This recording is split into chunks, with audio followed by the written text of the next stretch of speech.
Louvamos a Deus por mais uma oportunidade de apresentar uma introdução à carta, a primeira aos Tessalonicenses. Esta cidade que situava-se na província romana de Macedônia, ao norte da Grécia de hoje. É um privilégio muito grande abrir a palavra de Deus e falar com os amados irmãos sobre verdades, sobre a história desta carta, de onde veio, quando foi escrito, tudo mais. Começamos, como praxe, falar sobre a autoria. É mais um caso em que podemos ter bastante confiança que Paulo, o apóstolo, aos gentios, escreveu esta carta à igreja de Tessalônica. O cânon de Muratori, que vem do ano 170 depois de Cristo, encontramos esta carta incluída e atribuída a Paulo. Temos Clemente de Alexandria, cerca do ano 155 até 215, que atribui também a carta a Paulo. Tertuliano cita 1 Tessalonicenses dizendo que veio do apóstolo. Agora, a evidência interna não contradiz essa evidência externa da origem paulina. Em primeiro lugar, tem o nome de Paulo aqui na primeira linha, Paulo, Silvano e Timóteo. Então podemos ter bastante confiança que Paulo não teria colocado o seu nome numa carta que não era dele. Alusões históricas cabem bem dentro da vida de Paulo, segundo o relatório que nós temos de Lucas no livro de Atos. Faço uma comparação, por exemplo, com o primeiro versículo, Timóteo e Silas, Silvano e outra maneira de falar a mesma pessoa de Silas, e Paulo estão juntos em Atos 15, 40 e 16, 3. Depois, em capítulo 2, versículo 14 a 16, temos uma referência que pode ver claramente, cabe com Atos 17, versículos 5 a 10. 1 Tessalonicenses 3, 1, cabe dentro de Atos 17 e 16. E, finalmente, 1 Tessalonicenses 3, 6, com Atos 18, 5. Então, eu acredito que nós podemos ver que tanto Lucas como Paulo, escrevendo esta carta, não teriam tentado provar quem era autor de nada, mas simplesmente que o relatório que eles contam bate muito bem no paralelismo dos eventos e pessoas que andavam juntos naquela época. Além disso, nós encontramos várias características do apóstolo Paulo que ele menciona nesta carta, especialmente capítulo 3, 1 e 2, que eu vou ler para os irmãos.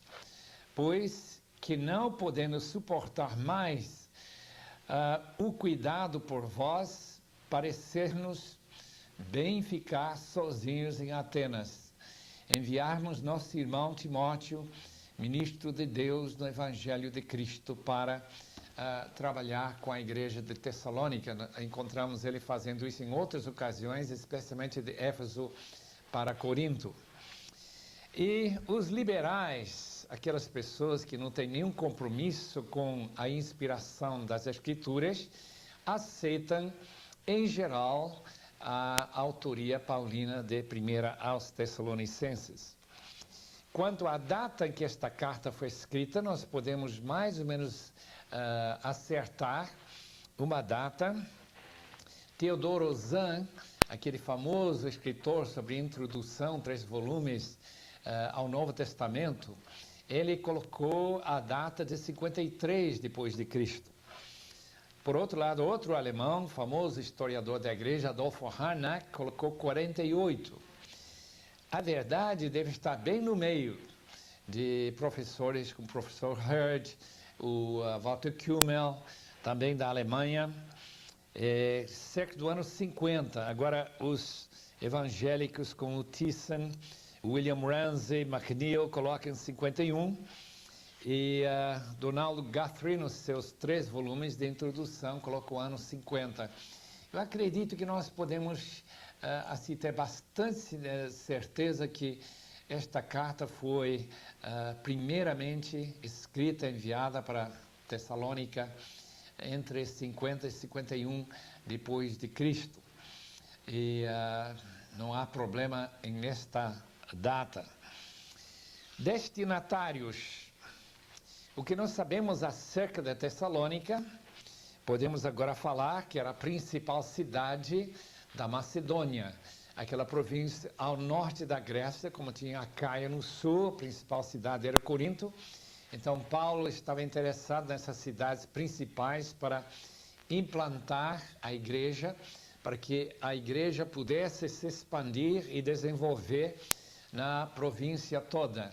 Então, como Filipos, Anfípolis, Apolônia eram cidades, e Bereia eram cidades de Macedônia, mas a principal, em termos de tamanho, era um porto, era Tessalônica.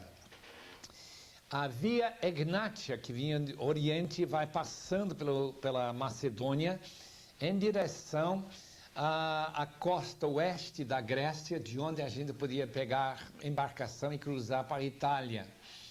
Então, essa estrada muito importante de comércio, como também estrada militar, passava também por Tessalônica, além do fato que era uma cidade portuária.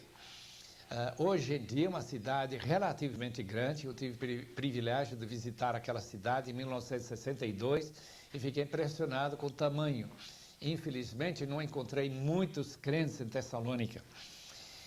Paulo foi lá e foi expulsa da cidade novamente por causa a inveja que os judeus sentiram. E a cidade foi evangelizada nessa segunda viagem missionária de Paulo e Silas. Os irmãos lembram que depois daquela convenção em Jerusalém sobre a circuncisão e guardar a lei no ano 49, Paulo e Silas separam-se de Barnabé e vão subindo pela Cilícia e vão chegando, passando pela Ásia Menor, chegando até Filipos e finalmente indo para Tessalônica naquela segunda viagem, cerca do ano 50. Pregou durante 3 sábados na sinagoga aos judeus. O texto de Atos 17 nos informa que ele arrazoou com eles acerca das Escrituras para provar não somente que Jesus era o Messias, mas que ele tinha que sofrer e morrer pelos pecados, que era um dos problemas que os judeus tinham dificuldades em engolir, que Jesus Cristo seria um Messias sofredor. Eu acredito que Paulo deve ter usado também para arrazoar na sinagoga, capítulo 53 de Isaías.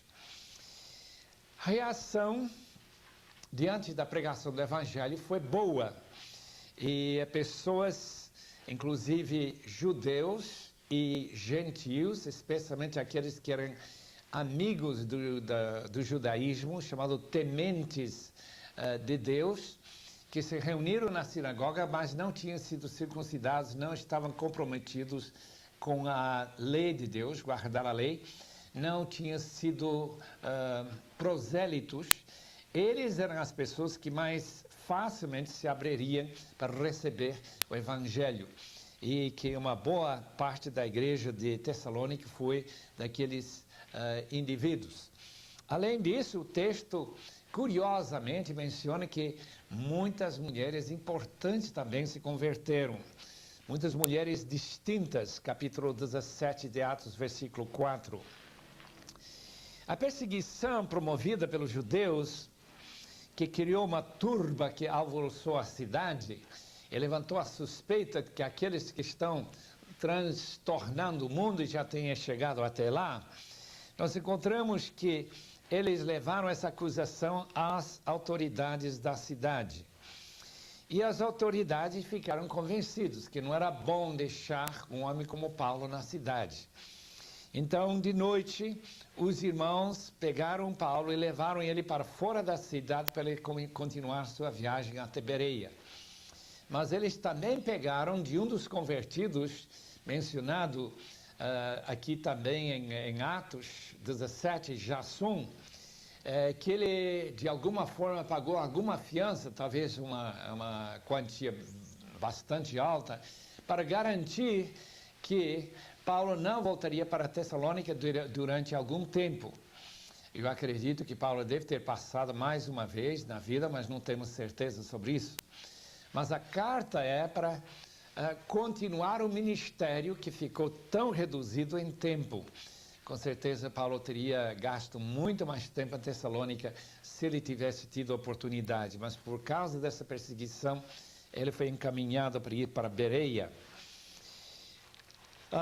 Timóteo foi enviado para Tessalônica para ver como estavam passando os inexperientes crentes daquela cidade.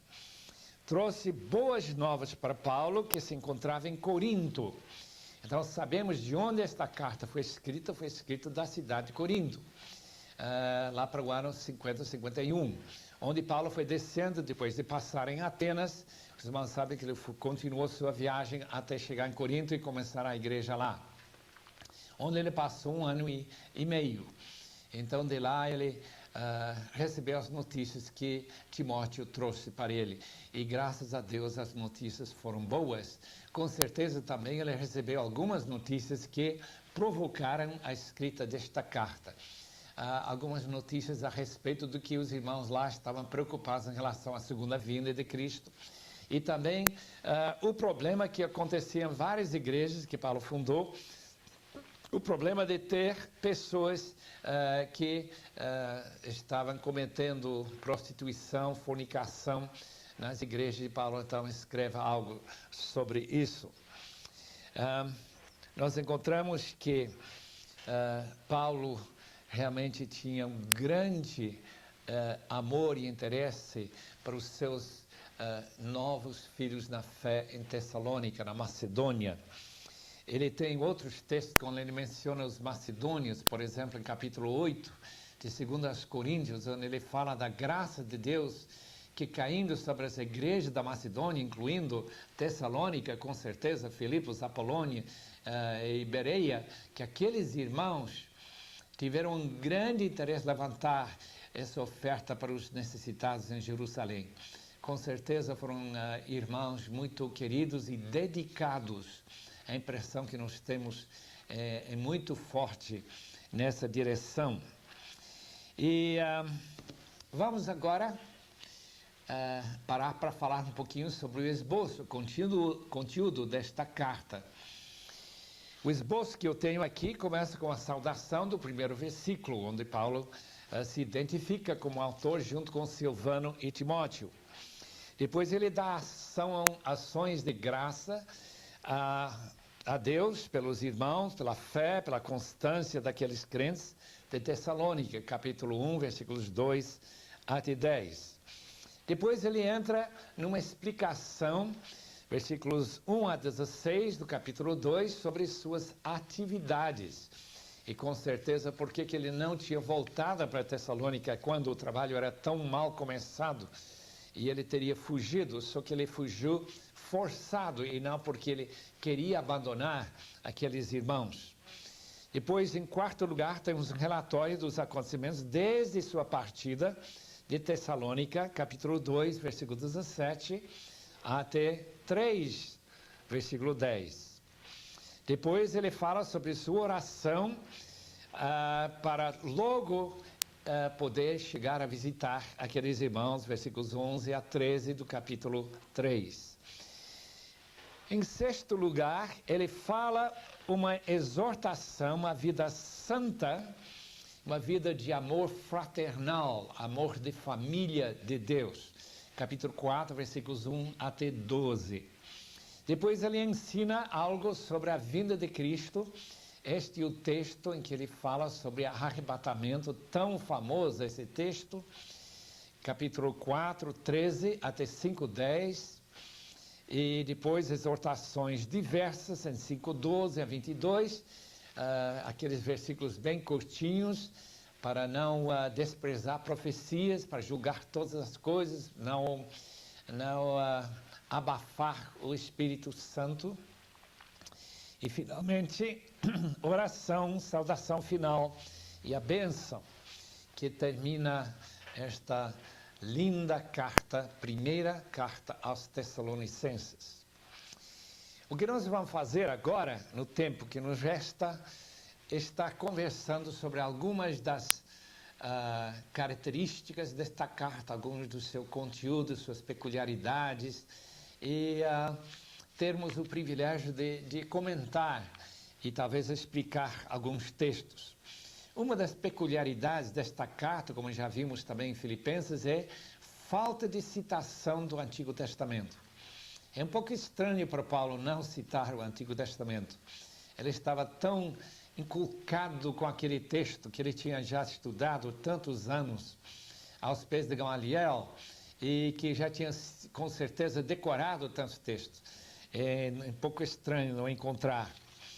Encontramos sim referências à Trindade em capítulo 1, versículos 1 a 5, e sobre o segundo advento, como nós já mencionamos, também a doutrina da salvação, capítulo 1, versículo 3 e 4, 4, 3, 5, 8, 10, 23, juízo, capítulo 1, versículo 10, 5, 9 e assim por diante.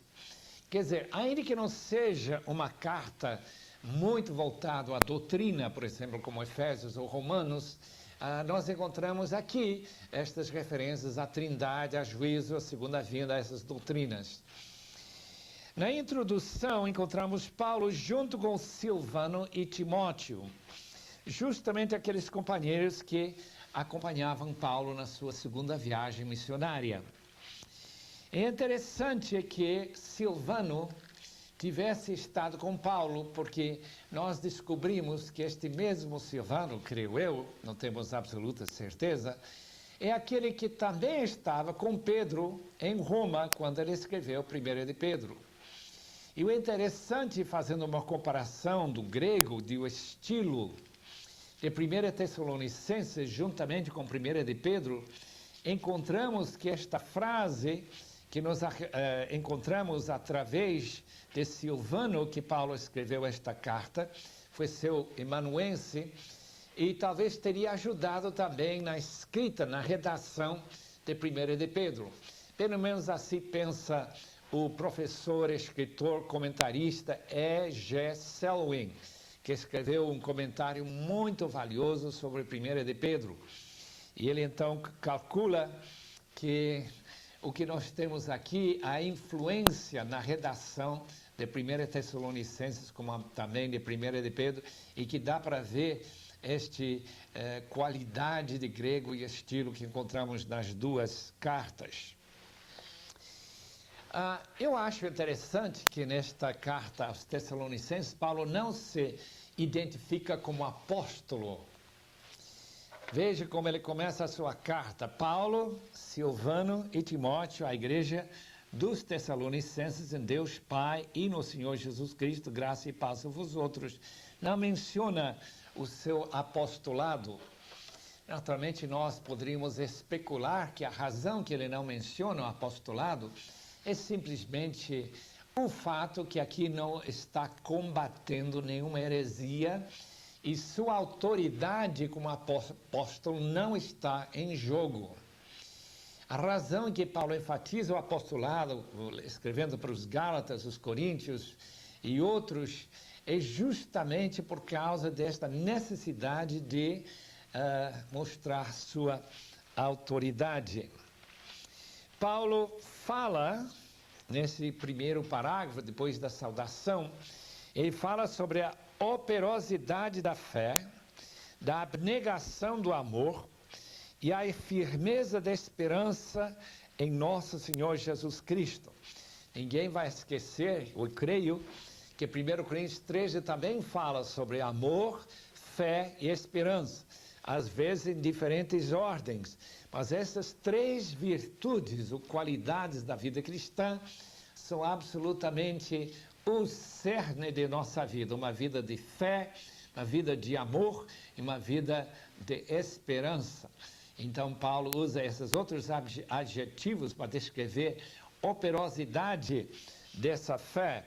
E também ele fala, naturalmente, dessa abnegação do amor, isto é, o amor que não importa sacrificar em benefício dos outros, e também daquela esperança do Senhor Jesus Cristo, que nós temos no Senhor Jesus. A operosidade de sua fé é justamente a fé que faz diferença, que remove montanhas, que vê milagres ocorrendo. E a fé, de fato, dos Tessalonicenses foi operosa. E Paulo tinha observado isto.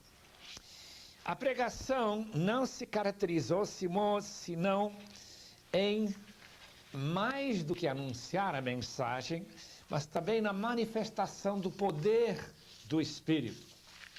Isso em versículo 5, deixe-me citar esse versículo, porque o nosso evangelho não chegou até vós tão somente em palavra, mas sobretudo em poder, dinamis, no Espírito Santo em plena convicção, assim como também sabeis ter sido o nosso procedimento entre vós e por amor de vós. O que impressionou o apóstolo Paulo foi que quando ele pregou em Tessalônica, o poder do Espírito Santo trouxe convicção. Nós não vamos deixar de lembrar que no dia de Pentecostes, quando Pedro pregou lá em Jerusalém, também o poder do Espírito Santo foi de grande dunamis. Recebereis dunamis, poder quando descer sobre vós o Espírito Santo. Os novos cristãos se tornaram imitadores de Paulo e do Senhor, como nós lemos em versículos 6 e 7. Imitar o apóstolo Paulo não significa exatamente fazer tudo que Paulo fazia, viajando de um lugar para outro, criando equipes missionárias, implantando igrejas.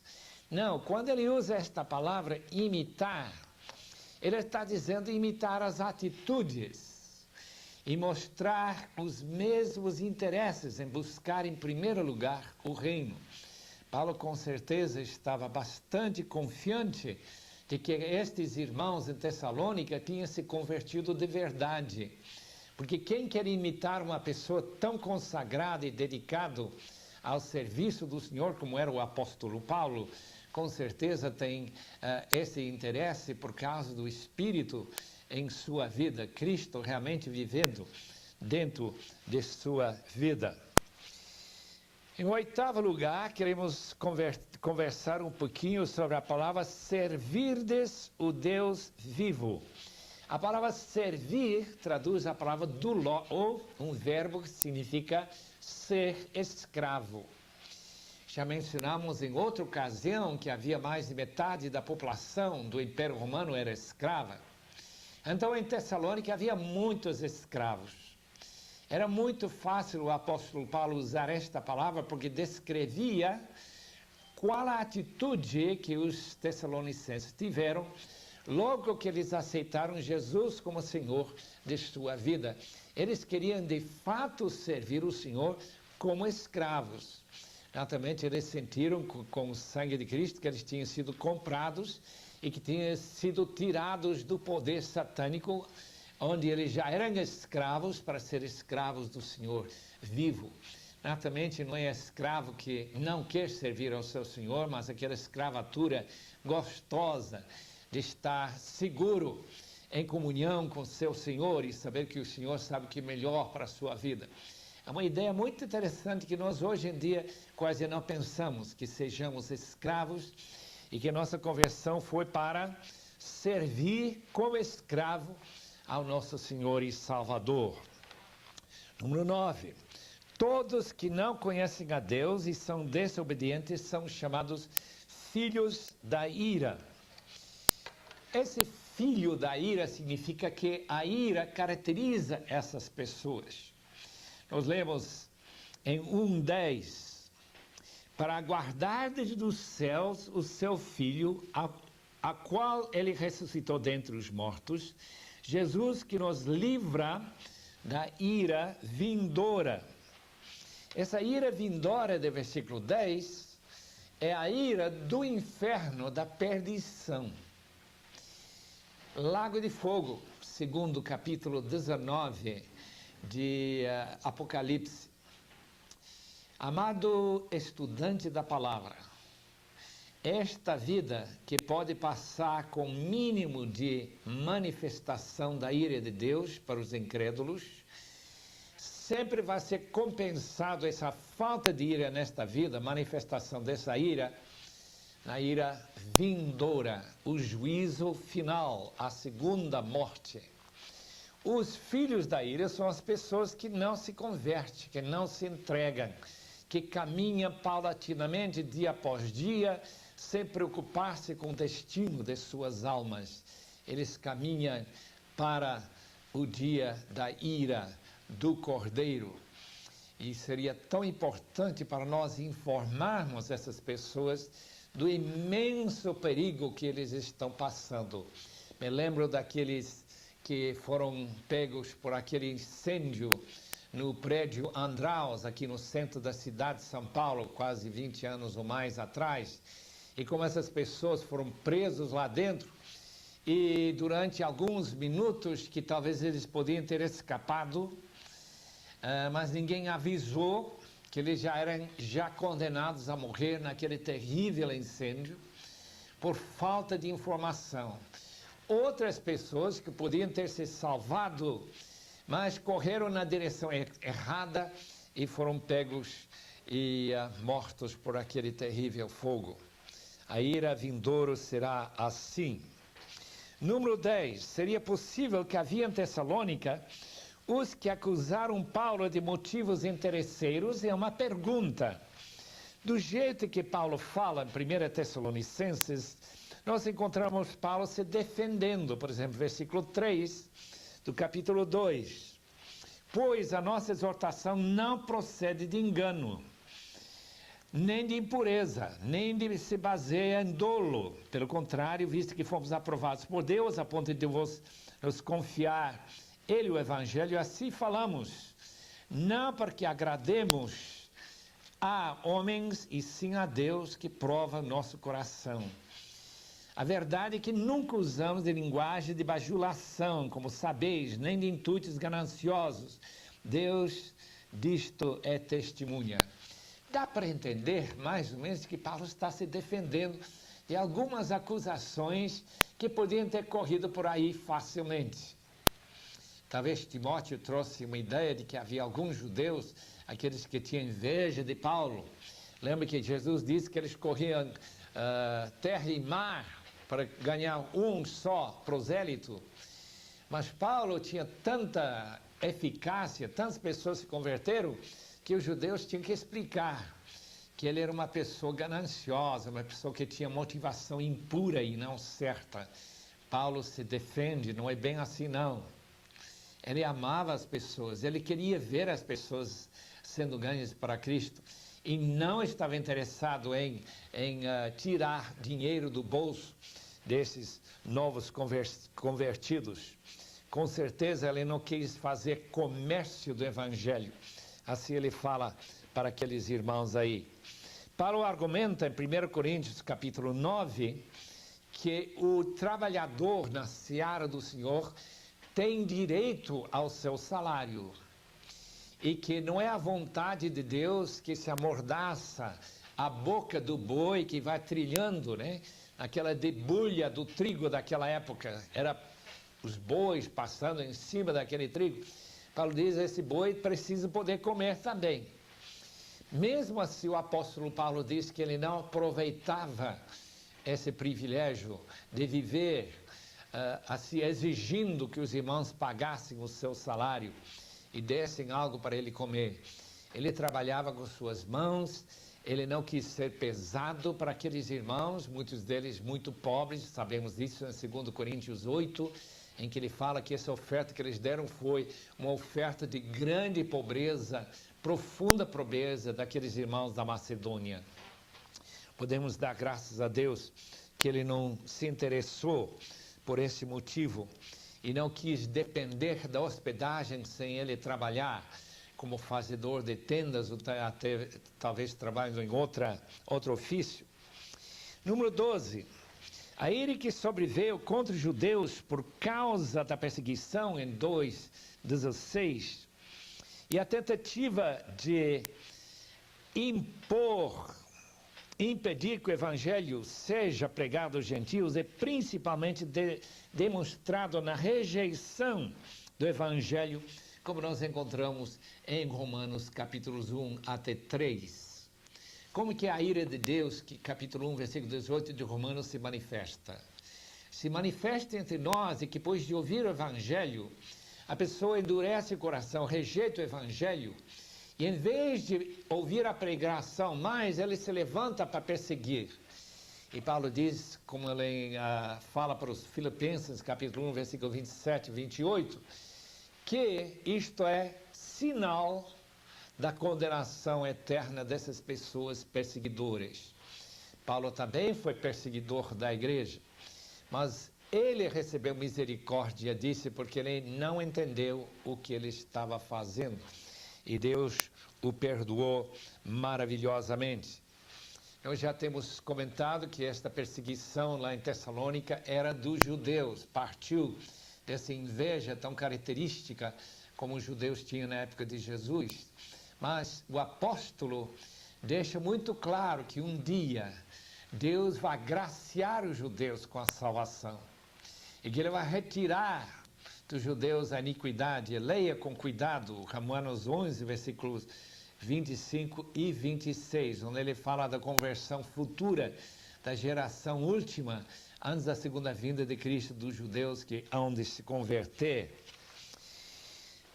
Em número 13, queremos comentar o amor profundo que Paulo tinha para os Tessalonicenses. E se mostra em várias passagens neste belo livro, bela carta. Por exemplo, 2:8, tornastes muito amados de nós, muito amados, com grande desejo ir ver-vos pessoalmente. Por isso quisemos ir até vós, pelo menos eu, Paulo, não somente uma vez, mas duas, contudo, Satanás nos barrou caminho. Não fosse Satanás com aquela fiança que foi exigida pelas autoridades da cidade de Tessalônica, me parece que Paulo teria com certeza voltado ou teria ficado em Tessalônica.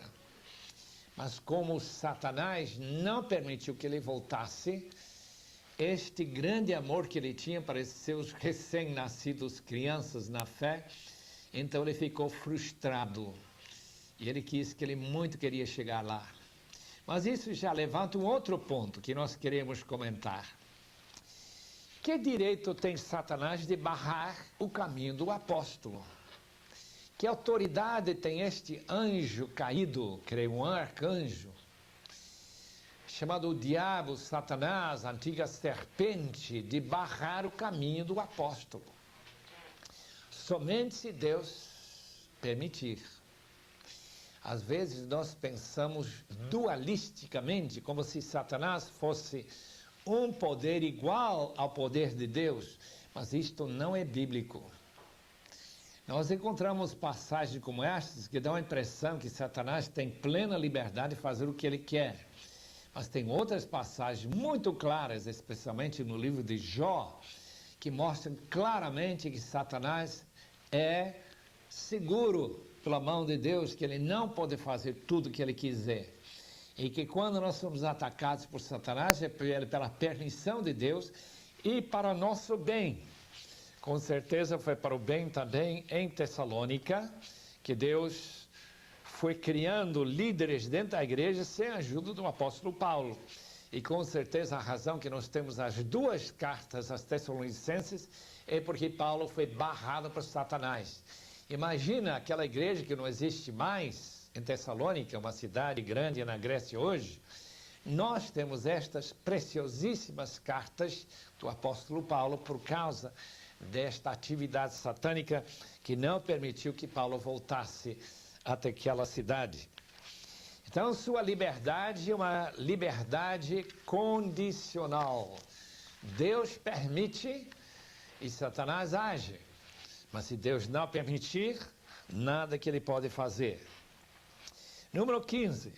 A ida de Timóteo até Tessalônica foi com o intuito de aliviar a preocupação que Paulo tinha pelos irmãos, como também de confirmar a fé deles. Timóteo era também mestre na palavra, ele podia ensinar a palavra. Ele tinha aprendido muito com o apóstolo Paulo. Nós encontramos ele já pastoreando no 1 Timóteo, está pastoreando a igreja de Éfeso, como também 2 Timóteo. Mas mesmo antes disso, ele já está, mesmo sendo jovem, imaginamos seus 30 e tantos anos, ou menos, quem sabe, que este jovem está chegando a Tessalônica para acrescentar em certas áreas que aqueles irmãos não tinham ouvido Paulo falar. Então ele foi lá para confirmar sua fé, exortar aqueles irmãos, particularmente, segundo o capítulo 3, versículos 2 e 3, para encorajá-los no meio da grande tribulação que eles tinham que passar. Especialmente, eu imagino, a tribulação que os judeus convertidos, nos lembramos que em Atos 17 foram judeus que se converteram em alguns casos em Tessalônica, além de um número muito bom de gentios, que esses irmãos judeus devem ter recebido muita pressão para eles voltarem para o judaísmo e continuar a praticar esses velhos requisitos da lei, separando-se daqueles irmãos gentios. Número 16. Não devemos pensar nunca, Paulo ensina, que a tribulação é necessariamente uma punição da parte de Deus. É algo que faz parte natural da experiência do cristão.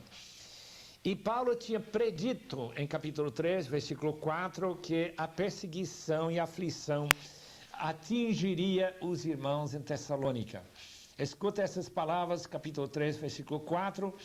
Quando ainda estávamos convosco, predissemos que íamos ser afligidos, o que de fato aconteceu e é de vosso conhecimento. Foi por isso que, já não me sendo possível continuar esperando, mandei indagar o estado da vossa fé, temendo que o tentador vos provasse e se tornasse inútil o nosso labor. Ser provado pelo tentador dá a impressão não tanto de tentação para o pecado, havia com certeza esse aspecto, mas a palavra tentação, palavra em grego peirasmos, está diretamente ligado com a ideia também de pressão, de aflição, de perseguição.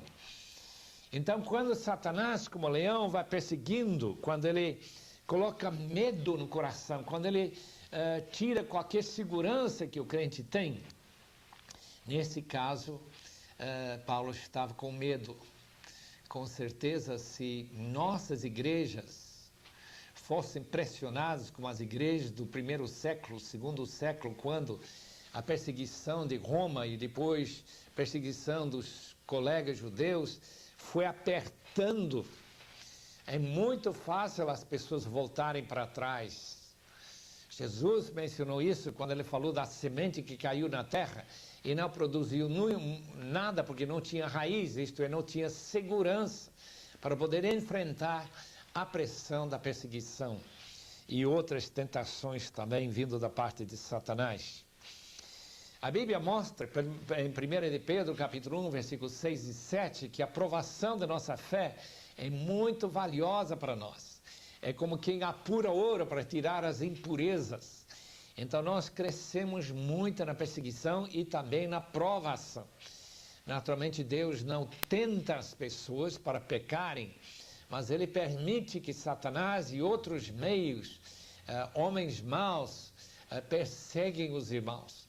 Hoje em dia tem muitos crentes sendo perseguidos, por exemplo, na China, no Vietnã, Sudão, na África, em outras partes deste mundo. E nós olhamos por um lado, é terrível que esses irmãos tenham passado por tanta perseguição e sofrimento.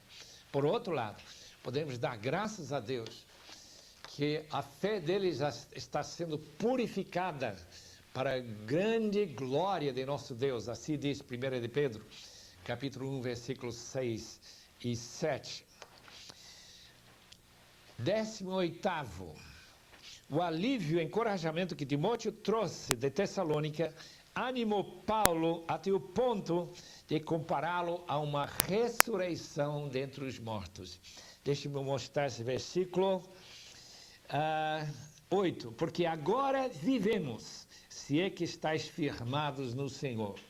Como é bom ter um pastor que ama tanto que quando ele vê os irmãos andando firmes na fé, que esse pastor que sentia-se morto recebe nova vida. Paulo usa essa palavra para descrever, já agora vivemos, depois de receber essas boas notícias vindas da parte de Timóteo. Paulo estava ciente de algumas deficiências da fé dos tessalonicenses. Então, quando ele chega no capítulo 4, ele vai entrar neste assunto que, com certeza, Timóteo informou o grande apóstolo sobre essas deficiências, essas lacunas, essas áreas que Paulo não teve, assim, tempo para poder explicar e ensinar melhor. Em capítulo 4, portanto, começando com o primeiro versículo até 9, nós encontramos duas áreas que possivelmente havia, e bem provável que havia, deficiência. A primeira coisa que Paulo quer enfrentar aqui é justamente a santificação na área sexual. Escuta esses versículos, por exemplo, versículo 3 de capítulo 4. Pois esta é a vontade de Deus, a vossa santificação, que vos abstenhais da prostituição. Nas cidades gregas daquela época, cidades como Corinto, Tessalônica e outras cidades, especialmente as maiores e portuárias, eram cidades onde a prostituição era muito comum. Pior do que os motéis que nós temos aqui em cidades brasileiras. É triste. E alguns irmãos, evidentemente, não entenderam bem que estar em Cristo veta completamente qualquer relacionamento sexual com o sexo oposto, a não ser no casamento. E Paulo, portanto, chama isso de defraudar o seu irmão. Defraudar como? De duas formas. Pecado contra o próprio corpo, Paulo explica em 1 Coríntios capítulo 6, versículos 12 até 16, como também ele explica claramente que é um pecado contra o corpo de Cristo, porque esse pecado contamina todo o corpo. Paulo explica isso muito bem também em 1 Coríntios capítulo 6, versículo 19. Não sabeis que vosso corpo, a igreja, é de Cristo, é templo do Espírito Santo. O Espírito Santo habita entre vós, mas se um dos membros da igreja está contaminado com uma infecção moral chamada prostituição, não seria de condenação da parte de Deus? Com certeza. E Paulo, portanto, exorta os irmãos a se santificarem. Esta é a vontade de Deus para a sua vida. Não praticar a prostituição, naturalmente, e não adultério. E além disto, ele faz uma referência, versículo 9, no tocante ao amor fraternal. Não há necessidade que vos escreva, porque vós mesmos estáis instruídos por Deus, deveis amar-vos uns aos outros. Paulo já explicou em Romanos que o amor de Deus é derramado em nossos corações pelo Espírito Santo. E Paulo tem certeza que os irmãos em Tessalônica estão recebendo essa instrução que eles devem amar aos seus irmãos. A igreja deve ficar muito unida no amor mútuo. Agora chegamos àquele texto tão impressionante sobre o arrebatamento. A razão que Paulo fala sobre esta subida para o encontro com Cristo nos ares é simplesmente o fato de que em Tessalônica os irmãos tinham presenciado pelo menos a morte de um outro irmão, e eles achavam que eles entendido o que Paulo tinha ensinado, que Cristo estaria voltando tão brevemente que não haveria necessidade de ninguém mais morrer, uma vez que ele já era de Cristo. E Paulo explica muito bem que não é bem isso que ele queria dizer. Se eles entenderam isso, entenderam mal. Não, quem morre da igreja de Cristo, que são verdadeiros crentes, eles só dormem em Cristo. Capítulo 4, versículo 13 a 18. Diz assim: não queremos, porém, irmãos, que sejais ignorantes com respeito aos que dormem. Dormir é morrer fisicamente, mas como a alma, o espírito da pessoa não morre, a pessoa está dormindo, aguardando a ressurreição. E Paulo diz claramente que quando o dia da segunda vinda chegar, quando o dia da parousia chegar, o arcanjo tocar essa última trompeta, os que estão com Cristo, que já morreram, Paulo diz em Filipenses que estaremos com Cristo depois de morrer, eles são conduzidos para aqui, para receber com o corpo ressurreto, suas personalidades preservadas juntamente com Cristo. Aí nós temos esta maravilha do encontro com Cristo nos ares. Os que estão vivos terão seus corpos transformados em corpos espirituais, corpo igual a que Cristo teve. Lembra que o corpo de Cristo também foi arrebatado para encontro com Cristo nos ares. A palavra encontro não significa que a gente vai lá e ficar no ar, pairando durante alguns anos. É a mesma palavra que nós encontramos nos Virgens, capítulo 25 de Mateus, e esse texto onde os irmãos de Roma foram para o encontro de Paulo. É a palavra técnica para dizer uma pessoa sai para o encontro de um rei, uma pessoa que está chegando para que ele não venha sozinho. Então, os mortos vão ressuscitar primeiro, os que estão vivos na terra, quando Cristo voltar, serão transformados.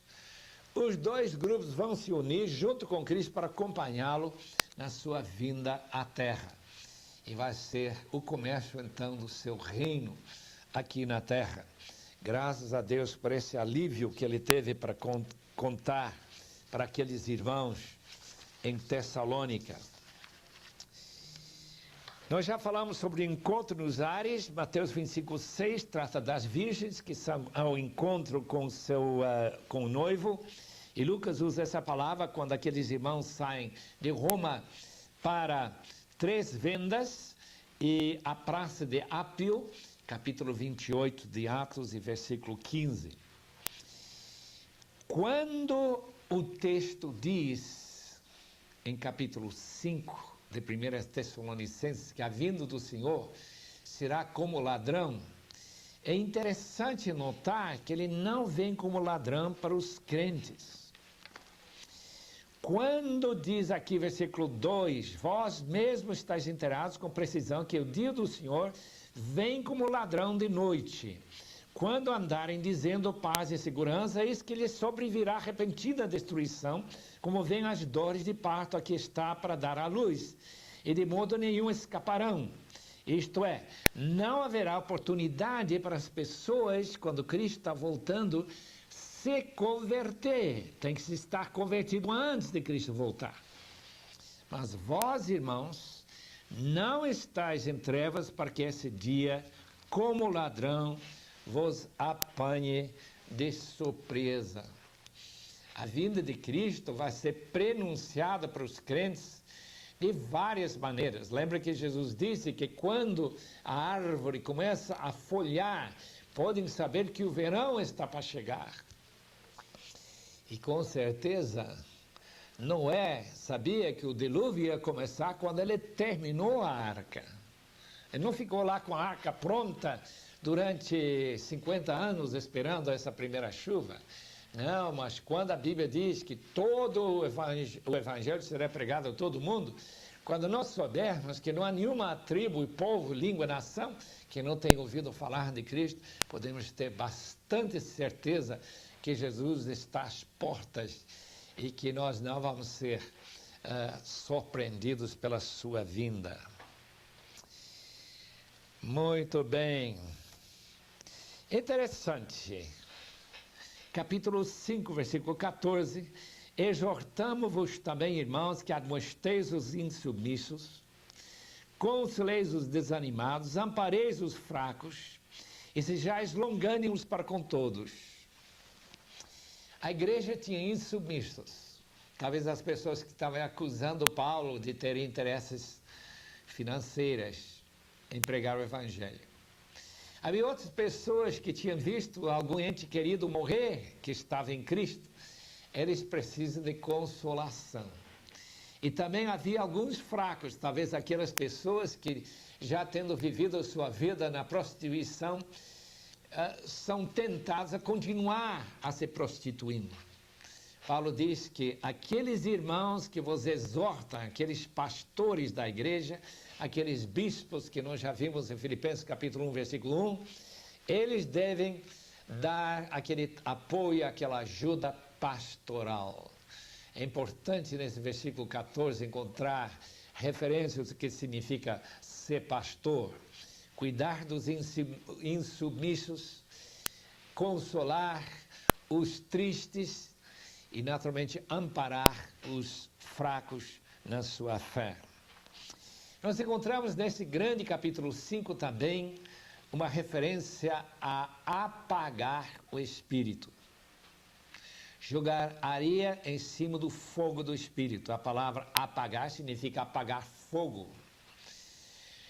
Ou jogar água em cima do Espírito Santo para apagá-lo. O que significa, neste contexto, apagar o espírito? Parece bastante claro, seria desprezar profecias. Versículo 20. Não apagueis o espírito, não desprezeis as profecias, julgai todas as coisas, retendo o que é bom. Por que as pessoas desprezam profecias? É porque não se cumprem.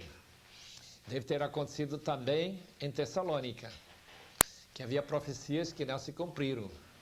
Daí Paulo dá o grande conselho da palavra de Deus, que ele também dá aos Coríntios, em capítulo 14. Julgar as profecias. Buscar no Senhor se essa profecia é confirmada pelo Senhor ou não. Porque se não é confirmada pelo Senhor, pode ser errado. Isso então pode levar a igreja a se tornar uma igreja que não tem nada a ver, não quer nada com o Espírito Santo. Temos de julgar todas as coisas, temos que escutar a voz do Espírito quando ele está falando e temos que cuidar de saber que é o Espírito mesmo que está falando. 1 de João, capítulo 4, versículos 1 a 3, diz que nós devemos testar os espíritos, se ele vem de Deus ou se ele vem de outro lugar, obviamente, de Satanás. Último, versículo 23 de capítulo 5, faz referência ao espírito, alma e corpo, mas não é uma prova cabal que o homem é composto de 3 partes, tripartite. Temos intérpretes dicotomistas, que dizem que tem uma parte corporal, físico, que é natural neste mundo, que come carne, feijão e arroz, como também temos outra parte não físico,